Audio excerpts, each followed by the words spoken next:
One day, a group of penguins were enjoying themselves in the icy tundra. The penguins like to swim and play and generally do whatever it is most penguins do. There was one particular penguin, however, who was different than the rest, and he also was the littlest penguin.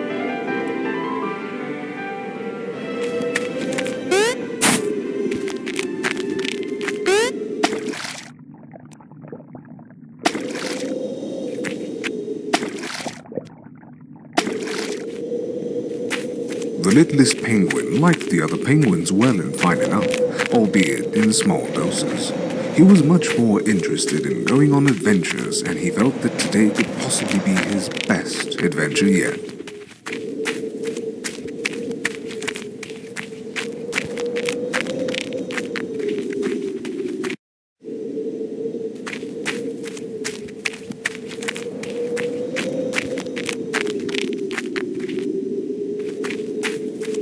Just then, he discovered a very old, very sick penguin lying next on a large stone.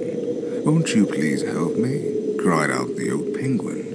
"I'm very sick and I'm very old. Please, won't you help fulfill an old penguin's request?" The littlest penguin agreed and was horrified by what the old penguin said next. "Bash my head in with this stone. End my pain, littlest penguin." The littlest penguin did as he was told.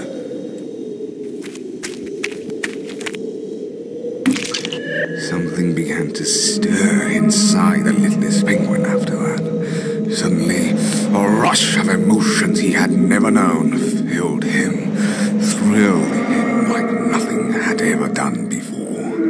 "This feels like heaven!" cried out the littlest penguin, who set out freshly driven, given new direction to his adventure.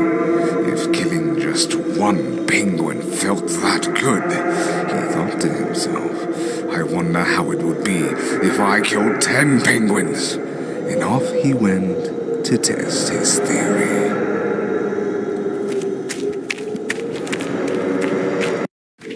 The littlest penguin came upon a small group of his peers.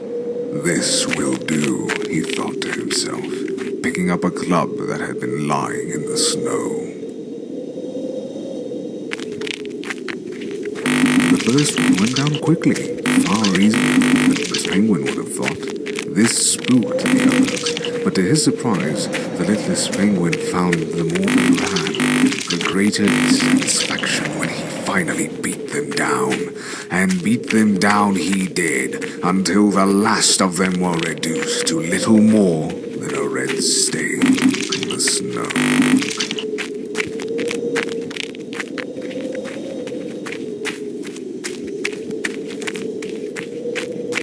As he moved through the crowd in order to reach the other side, the littlest penguin felt the eyes upon him.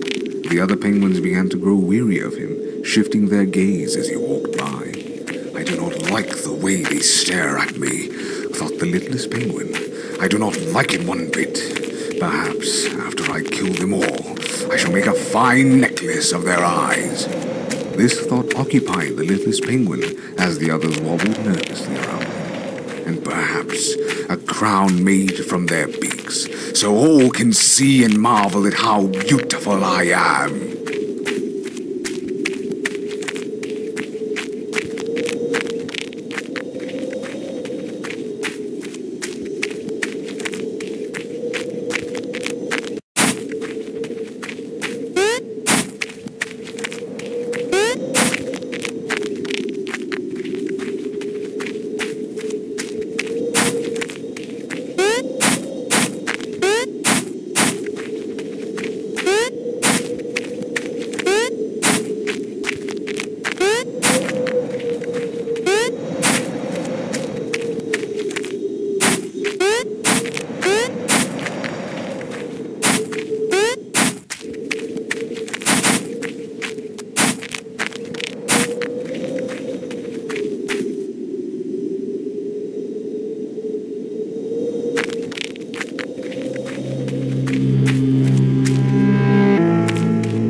this was more like it, thought the littlest penguin. He could now return to the other penguins and make good on his plans, the thought of which triggered an excitement he could hardly contain.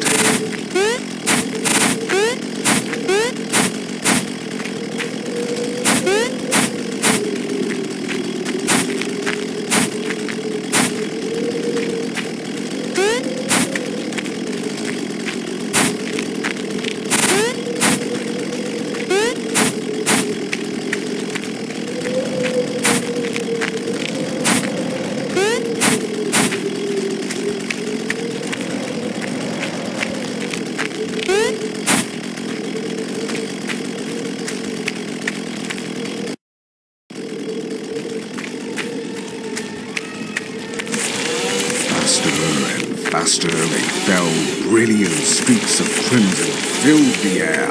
Again he would slash at them, and again they would cry out. Some attempted to vainly cram their entrails back inside. Others simply fell apart where they stood. The littlest penguin was thrilled. Oh, how he wished this moment could last forever. The screams, the panic, the rapture that pulsed inside of him. He could no sooner explain the magic behind his elation, any more than he could bring himself to stop. Not until every last penguin had been split apart.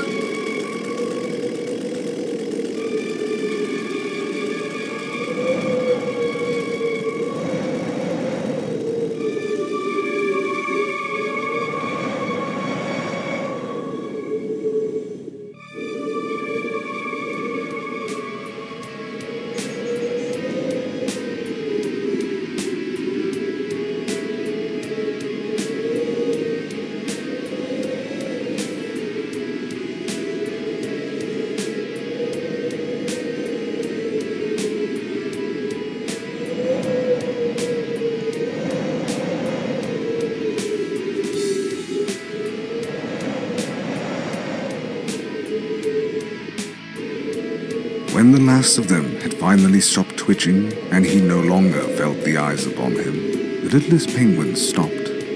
Breathing heavily, he surveyed the destruction he had wrought. They were all so beautiful now. Too beautiful, in fact. The ecstasy felt by the littlest penguin slowly faded, and an undeniable sense of emptiness began to take its place.